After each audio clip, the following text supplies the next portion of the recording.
Le problème majeur des moteurs diesel reste les fumées ou particules visibles à l'échappement lors des fortes accélérations. Les particules naissent au cours de la combustion dans les zones trop riches du mélange air-carburant. Les particules sont constituées d'un noyau de carbone qui sert de support aux différents résidus solides ou liquides environnants. La taille moyenne d'une particule est de 0,1 micromètre. Le filtre à particules se trouve sur la ligne d'échappement après le catalyseur. La forme du filtre à particules est comparable à celle d'un catalyseur classique. Le filtre à particules est constitué d'un bloc en céramique imprégné de métaux précieux. Le bloc de céramique est comparable à celui d'un catalyseur classique. Cependant, dans le cas du filtre à particules, un conduit sur deux est obstrué. Entre chaque conduit, le matériau est poreux, permettant au gaz d'échappement de le traverser.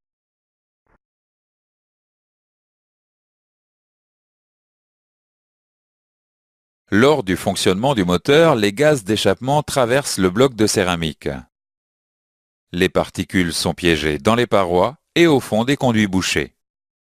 Cette phase est appelée phase de chargement. Le calculateur d'injection surveille en permanence la masse de particules contenue dans le filtre.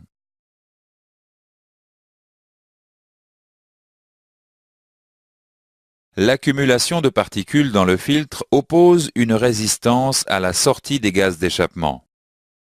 Le capteur de pression différentielle mesure la différence de pression entre l'entrée et la sortie du filtre à particules. Pour un filtre vide, la différence de pression sera faible. Si le filtre est plein, la différence de pression sera plus importante. La pression différentielle seule ne permet pas de déterminer la masse de particules. En effet, la pression différentielle est liée au débit de gaz dans la ligne d'échappement. Le calculateur calcule le débit volumique de gaz d'échappement en fonction du régime moteur et d'autres paramètres. En associant la pression différentielle au débit des gaz d'échappement, le calculateur estime la masse de particules dans le filtre.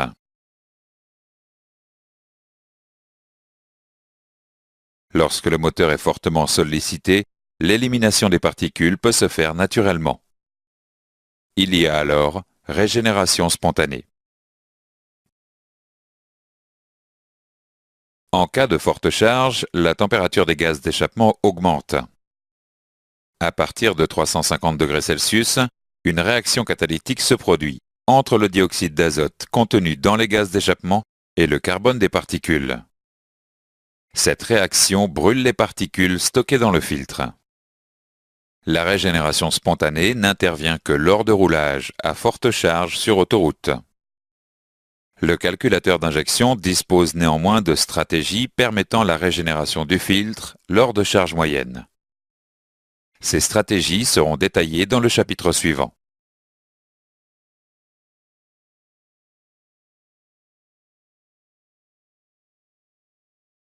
Lors de roulage à faible vitesse, la température des gaz d'échappement est insuffisante pour obtenir la régénération spontanée.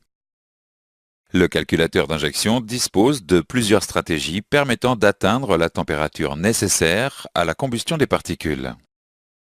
Le calculateur évalue le besoin de régénérer en fonction de 3 critères: le type de roulage,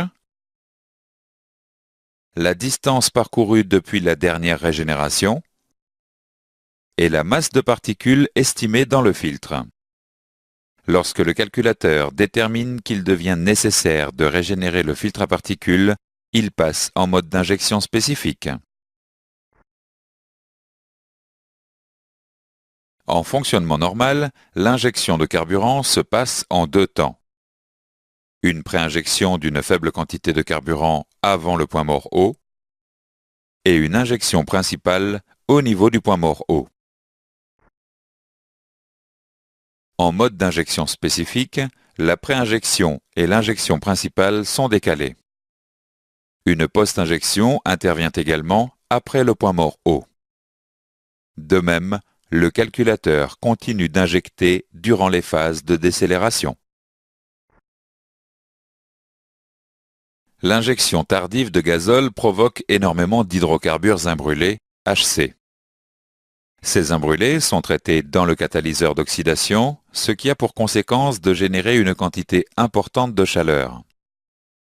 Lorsque la température des gaz d'échappement dépasse 570 degrés Celsius, les particules brûlent dans l'oxygène résiduel des gaz.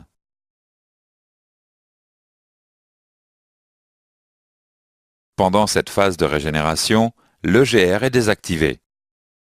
En effet, l'EGR abaisse la température de combustion, ce qui ne favorise pas la régénération. Pour atteindre plus facilement la température de régénération, le calculateur active des consommateurs électriques afin d'augmenter la charge moteur. 3 capteurs de température permettent au calculateur d'injection de contrôler le bon déroulement de la régénération. Le capteur situé en amont du filtre mesure la température des gaz à la sortie du catalyseur d'oxydation. Cette mesure permet de savoir si la température d'amorçage du catalyseur est atteinte afin de pouvoir lancer la régénération. Le capteur situé en aval du filtre surveille l'élévation de température due à la combustion des particules. Cette mesure permet de contrôler le bon déroulement et la durée de la régénération. Un capteur placé sur le turbocompresseur mesure la température des gaz d'échappement entrant dans la turbine. Le rôle de ce capteur est d'éviter une élévation trop importante de la température des gaz, néfaste à la durée de vie du turbocompresseur.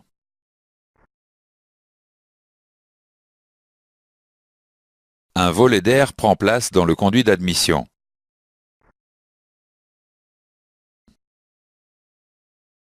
Le calculateur d'injection envoie un signal RCO correspondant à la consigne d'ouverture. Le volet d'air permet de moduler l'apport en air du moteur durant les phases de régénération et ainsi de réguler la température de combustion des particules. À la coupure du moteur, le volet joue le rôle d'étouffoir, évitant les vibrations du moteur.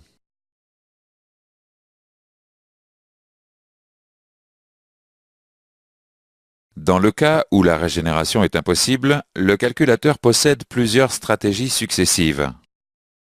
Dans un premier temps, le calculateur désactive le recyclage des gaz d'échappement afin de limiter la production de particules supplémentaires. Dans un deuxième temps, un message d'alerte niveau 1 s'allume au tableau de bord. Ce message incite le conducteur à faire un cycle routier permettant d'effectuer une régénération. Si la régénération n'est toujours pas effectuée, il y a un risque de colmatage du filtre. Le voyant stop s'allume. Le moteur fonctionne en mode dégradé et toute régénération est impossible. Dans ce cas, il est nécessaire de conduire le véhicule dans le réseau Renault.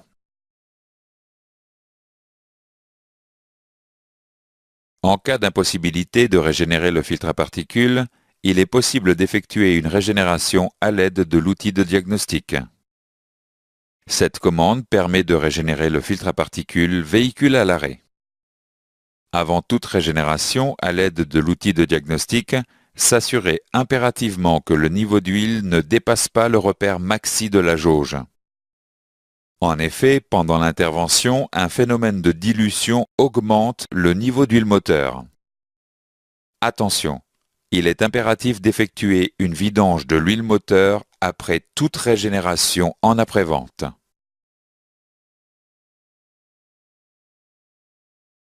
Renault préconise le remplacement périodique du filtre à particules.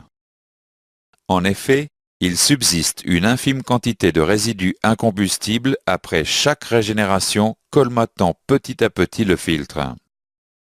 Les moteurs utilisant un filtre à particules nécessitent un intervalle de vidange réduit. Consultez le carnet d'entretien pour connaître la périodicité de remplacement du filtre à particules et de l'huile.